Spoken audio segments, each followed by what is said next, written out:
Días, honorable representante, muchas gracias por la invitación, muchas gracias a todos por este espacio.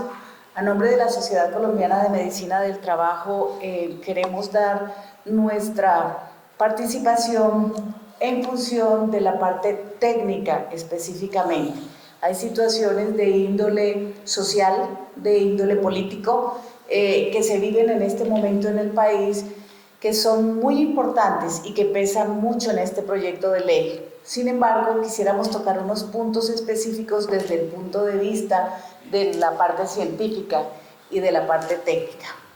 Es bien valioso todo lo que se ha aportado en esta mañana y que se puede resumir en el hecho, como lo decían el doctor Velandia y el doctor Iván y todas las personas que se han estado previamente manifestando sus consideraciones, y es que básicamente se necesita un proyecto de ley mucho más robusto que permita, como una gran sombrilla, abarcar los procesos que requiere, los procedimientos que requiere este proceso de calificación y este proceso de definición de pérdida de capacidad laboral, de origen y de fecha de estructuración, que son parte fundamental del sistema de seguridad social colombiano como está establecido. La otra forma sería establecer proyectos de ley muy específicos como este, en cuyo caso este se tendría que circunscribir solamente a los artículos específicos sobre la conformación de juntas, y tendríamos que sacar de él los aspectos del manual y otros aspectos, porque de abarcarlos dentro del proyecto quedarían tocados de una manera superficial que permitirían más adelante que vengan nuevamente las situaciones de inconstitucionalidad que se han presentado previamente. En función de la técnica, nosotros encontramos unas situaciones que vale la pena revisar, como el hecho de que corresponde a los integrantes principales y miembros de las respectivas juntas el relacionamiento de salarios, prestaciones sociales, seguridad social y demás derechos consagrados en las normas laborales vigentes del personal de vinculación laboral, así como los honorarios al personal de prestación de servicios de las juntas. Consideramos que no es posible que unos profesionales de salud que ganan por unidad de servicio, que es como está la contratación, que ganan por unidad de servicio, sean los responsables de una nómina directa que se genere, porque la Junta se comporta como una empresa. Entonces, esto no tiene un sentido legal dentro del trabajo. No pueden ser los médicos los responsables de los salarios y de la seguridad social y de responder ante todas las demandas que se pueden venir posteriormente en relación con la seguridad social por parte de los trabajadores desde el punto de vista administrativo de las juntas.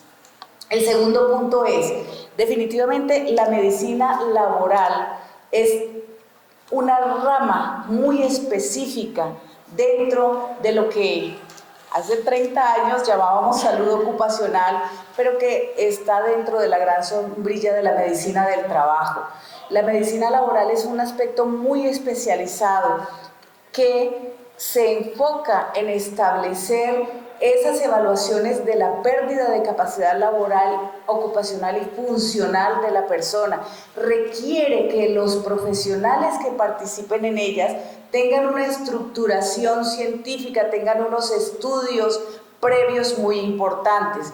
Consideramos que se queda corto el nivel de experiencia que se exige, el nivel de estudios que se exige y sobre todo el hecho de reducir el nivel de la experiencia de 5 a 3 años. Es claro para todos, lamentablemente, que hay unos escalones en la vida en términos de el trabajo que uno desempeña en las diferentes instituciones.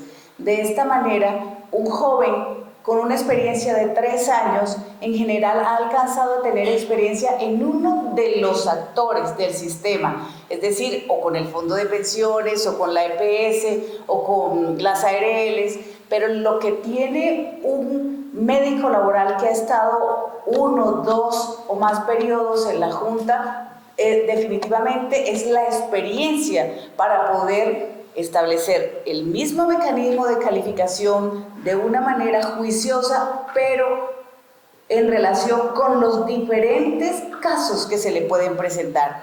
Es por eso que creemos que es muy importante analizar si realmente es benéfico limitar a 2 periodos la participación de un miembro de junta. Esta limitación se podría generar si se hace un esfuerzo mayor en la educación de los profesionales en términos de calificación y seguridad social. Es decir, el hecho de haber hecho 3 calificaciones en una EPS y que se hayan cumplido con eso 3 años, no es posible que sea razón para competir con una persona que tiene estudios de maestría, de doctorado, estudios muy importantes y, como lo decían uno de los participantes previamente, estudios en seguridad social. Necesitamos que quede claro que esto no es aplicar un manual, porque si fuese aplicar un manual lo puede hacer cualquiera. Hay que tener un conocimiento técnico, un conocimiento médico muy profundo y un conocimiento en seguridad social para tener una claridad cada vez que uno tiene un paciente de estos enfrente. El tercer punto que nos parece importante es tener en cuenta que nos da la sensación de que se pisan un poco las mangueras el decreto, la ley en relación con la definición de las juntas y el listado de elegibles. No nos queda claro el momento en que desaparece ese listado de elegibles, especialmente cuando, como en este momento, se establecieron 10.000 hojas de vida. Técnicamente, quien vaya a participar, si la ley sale sancionada, debe estar en esa lista. Debe estar ya en esas 10.000 hojas de vida que se presentaron y que se escogieron en febrero del 2023. Entonces, no sabemos, ¿no? Bueno, entonces, ¿para qué sacamos la lista? ¿Para qué utilizamos 1.500, un poco más de 1.500 millones de pesos en sacar esta lista de la selección de la crema innata del conocimiento de la medicina laboral y la seguridad social en Colombia si vamos a aplicar ahora la ley para la selección de juntas?